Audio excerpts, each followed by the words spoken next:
Now the OnePlus 15 has already been teased to buggery this past month, not to mention leaked to bollocks. But so far there's been surprisingly little online chat about the OnePlus 15r, a more budget-friendly alternative to that almighty flagship.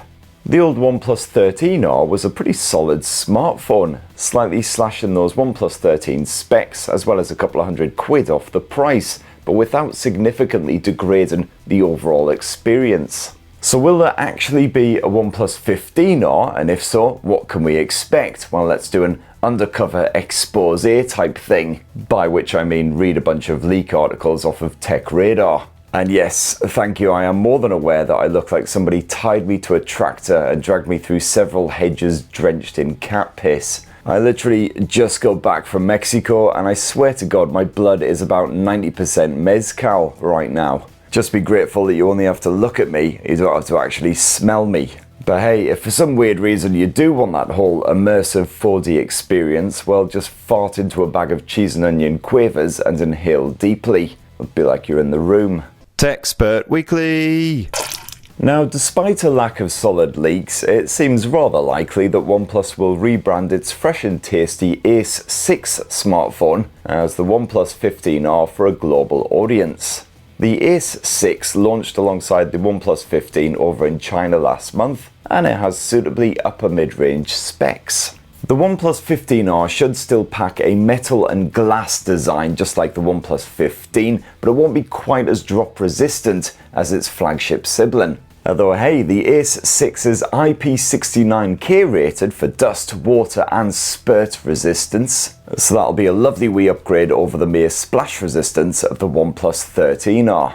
Now if the OnePlus 15r is indeed just like the Ace 6, you can expect a bright and punchy 6.83-inch 1.5K AMOLED display with LTPO tech. However, one of the standout features of that Ace 6 was its ruddy, massive 7800 mAh battery. That's the kind of capacity you'd expect from a tablet, not a smartphone, so hopefully a single charge will get you through a full weekend, no worries, as long as you don't go too mental. While the 120 watt fast charge support is suitably splendid too, delivering a full charge in around 40 minutes, with the appropriate equipment of course. And of course there's always the usual danger of that capacity shrinking slightly for a global audience, but only time will tell. Now the OnePlus Ace 6 is powered by a Snapdragon 8 Elite, the same beefy chipset which was rammed inside of most of this year's flagship smartphones, and that includes the OnePlus 13. There is a chance that this won't be swapped out for the OnePlus 15r, although recent leaks have revealed that OnePlus is set to launch a phone powered by the Snapdragon 8 Gen 5. Now that's not the Snapdragon 8 Elite Gen 5, just a regular vanilla Snapdragon 8 Gen 5, which Qualcomm kind of mentioned under its breath during its latest Snapdragon Summit. And so certainly at the time I shot this video, know absolutely bugger all about the specs, but you can expect yet another 3nm chipset, just with a slightly scaled back CPU and a downgraded GPU. However, as it is an 8 series chipset, it should hopefully still pack enough grunt to cope with beasts like Wuthering Waves, even when you pump up those graphics settings. And seriously Qualcomm, this Snapdragon naming stuff just absolutely sucks. Could we please just start naming them after crisp flavors or something? Like the Snapdragon 8 Elite Gen 5 could be the Snapdragon Salt and Vinegar, because obviously it's top tier. Maybe the 8 Gen 5 could be the Snapdragon Pickled Onion, because it's pretty good, but not quite up there at the very peak. As for the optics, well, if OnePlus hasn't changed things up from the Ace 6, then the OnePlus 15r will sport a simplified dual lens arrangement. That's with a 50 meg primary shooter and a basic 8 meg ultra-wide. So there should be bugger all telephoto snapper slapped on the OnePlus 15r, which will likely be one of the big downgrades compared with the OnePlus 15 flagship. Although you'll almost certainly once again have OnePlus's own Detail Max engine responsible for all the image processing shenanigans going on in the background, so photo quality will probably be comparable to what you get with the OnePlus 15. So if you want an idea of how your pics will turn out, we'll go check out my OnePlus 15 camera samples video, which is live right now. It's mostly just a slideshow of me getting pissed in Prague, but it'll give you an idea.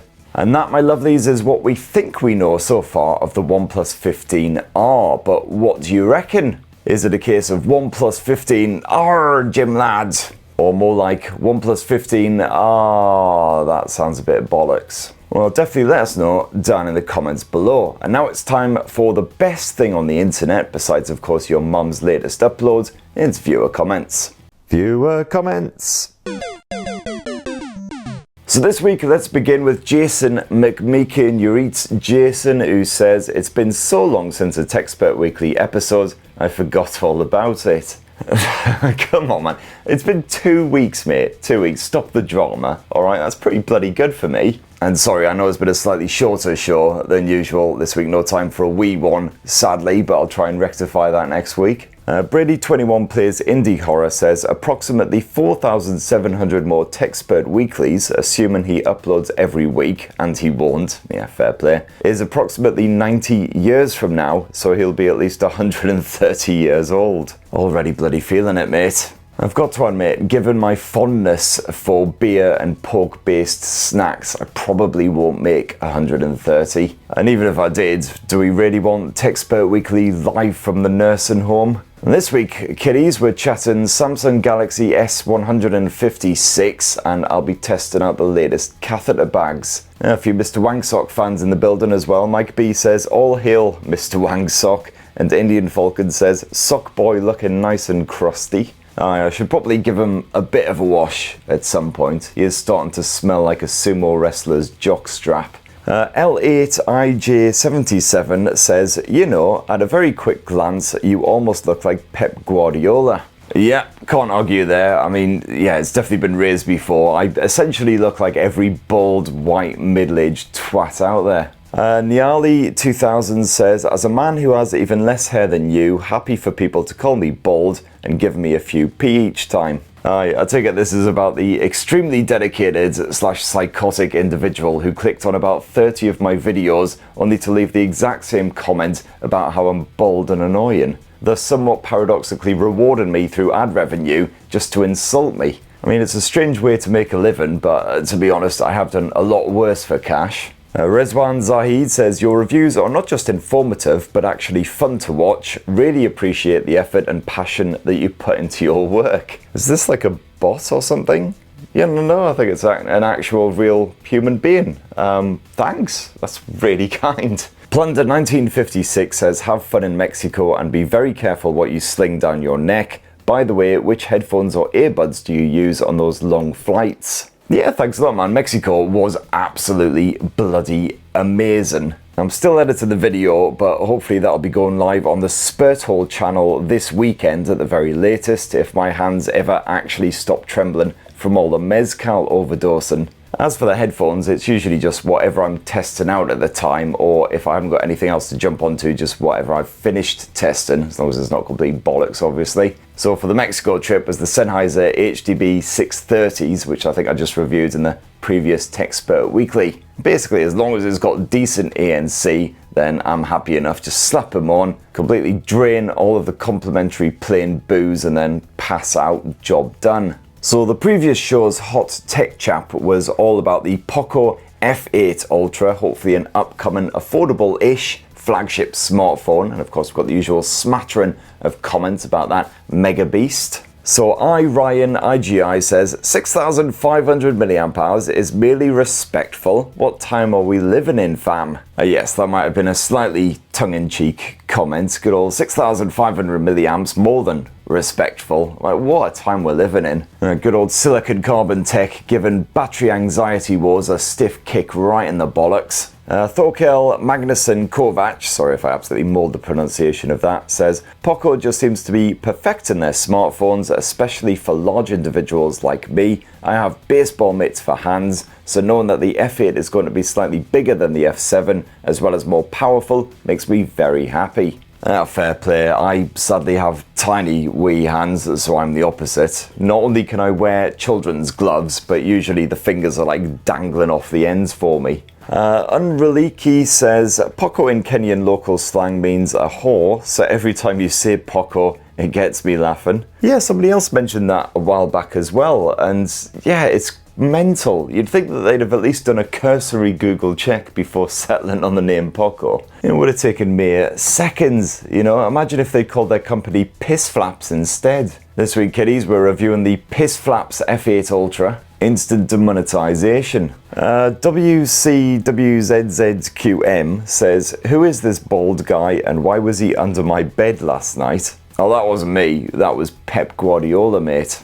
Gus King Author 1 says, when is the OnePlus 15 review coming? Yes, soon, I promise. The embargo actually lifts next week. I believe it's on Thursday, although don't quote me on that. My brain's still pretty mezcaled up. But I have actually shot the review, it's in the bag and everything, so as soon as that embargo lifts, you can fill your face with that. Ziada66 says, why haven't you done a review for the Redmi Turbo 4 Pro? I believe that one launched globally as the Poco F7, so technically I have reviewed it, just under a different name. Confusing? Very much, yes. I hate this whole relaunching phones under a different name globally and stuff, especially as the internet is global. It's like when a smartphone launches in China and then a month or two later it launches globally, but we're still under embargo, so we can't talk about that phone, even though it's been out in the wild for a couple of months and everyone's already banged on about it endlessly on YouTube. Honestly, it makes me feel like I've been kicked in the head by a bloody horse, and it's not just the mezcal hangover.